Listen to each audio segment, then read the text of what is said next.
I've got new technology that I'm working with right now. Not too excited about the coloring.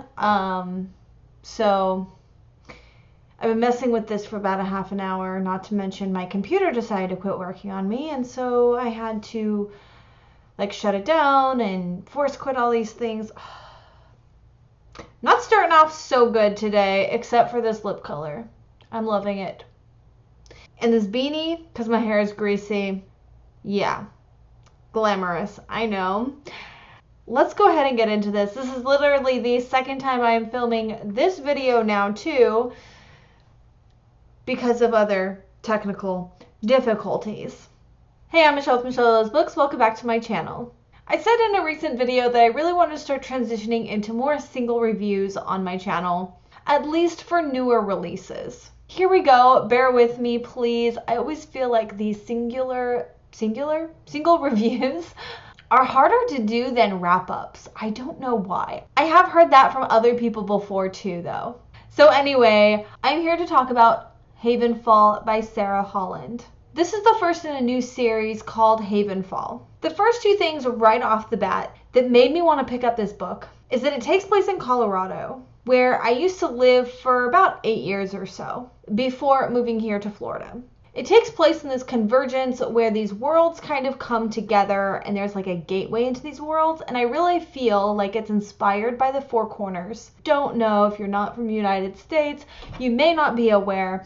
Four Corners is this location up in the Rocky Mountains where you can literally stand in 4 different states at one time, and it's quite a tourist destination. I never actually been there myself. I would not go to like make a special trip just to go there, but I think it'd be a really cool place to stop by if you were in the area. So anyways, I just really loved this concept and this idea. I also just love anything that involves exploring different magical worlds. Plus, just look at this beautiful cover. I was just entranced by this cover to start as well.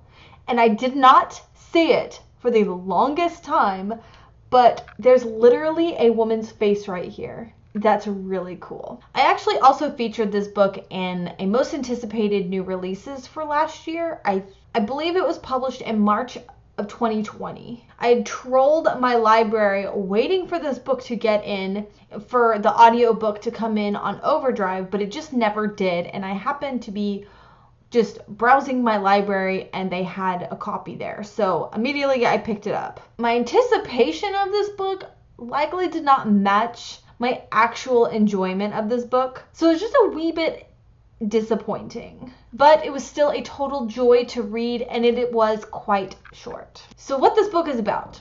This book is about a secret place, again, in the Rocky Mountains of Colorado. It's called Havenfall. Actually, Havenfall is what they call all of Earth. So anyways, there's a secret place. There is an inn at this secret place in the mountains, and it is a gateway or a convergence point where doors can open to other worlds.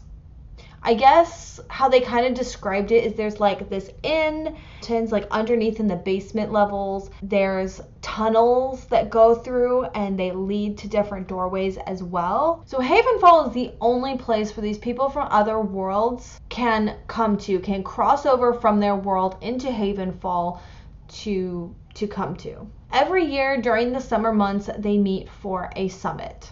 Our main character has worked there every summer for many years.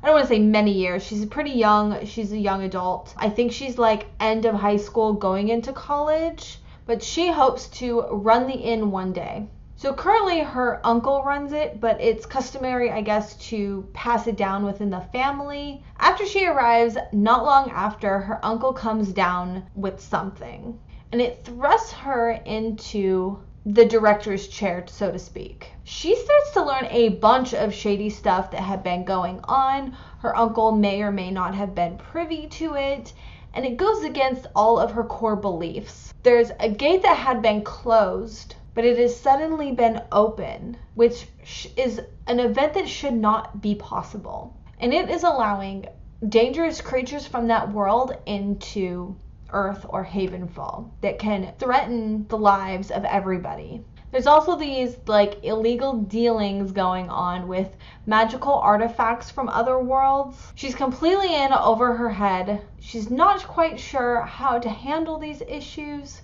but she's got to get up about it and not let anyone see her uncertainty. She suddenly doesn't know who to trust, and everything has been turned upside down. So as I said, one of the main things that made me pick up this book was that there's this gateway to other worlds. Well, unfortunately, our main character will not step foot into any of these worlds. So the inn and the woods around the inn are protected with charms so that visitors are safe within the parameters. The exception to this rule are these dangerous creatures which threaten all the worlds. I guess I felt like it was a little disappointing that there is all this potential to see these other worlds, because I would really like to know more about these worlds. Furthermore, there used to be hundreds of gates that were open, but over the years, they have been permanently closed. So that all that remain are 3. There's Earth and then 2 others, which they have names, I just can't remember them right now. This is kind of another disappointment along the same lines, just because there could be more new worlds. There could be even if we can't go to their worlds, we could meet new characters from those worlds. But of course, I'll never see them as a reader per the rules of this world. Why do they have to tease me?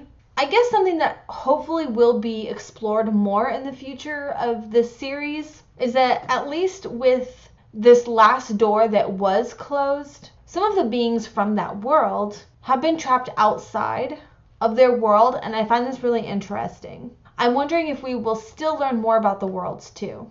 Another thing I don't quite understand is the rules of this world as it's set up is, what is the point of a summit? They talk about meetings and whatnot, but what are they meeting about? What business could they have with each other? This is not talked about at all.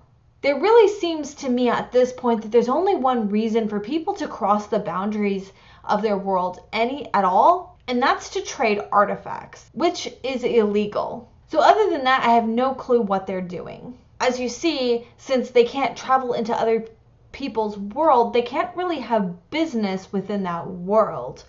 So I really hope that this is talked about in the future. Now, there is, of course, a love interest, perhaps 2 in the future. One is a bit of a forbidden romance, as well as like a friends to lovers in one. It's kind of tame and not really explored too much. It's not heavy on the romance, which is really good.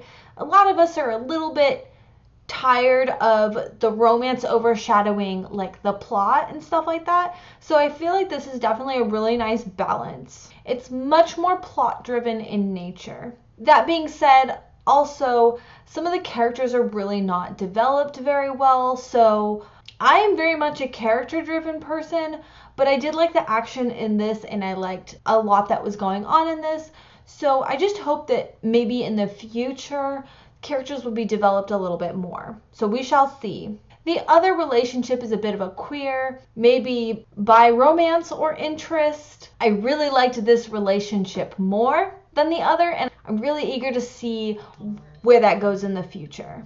Especially if you read this book, you will see why, when it comes to the end, why I'm like all about that romance. I'm very curious about it, but I can't say it without spoiling it.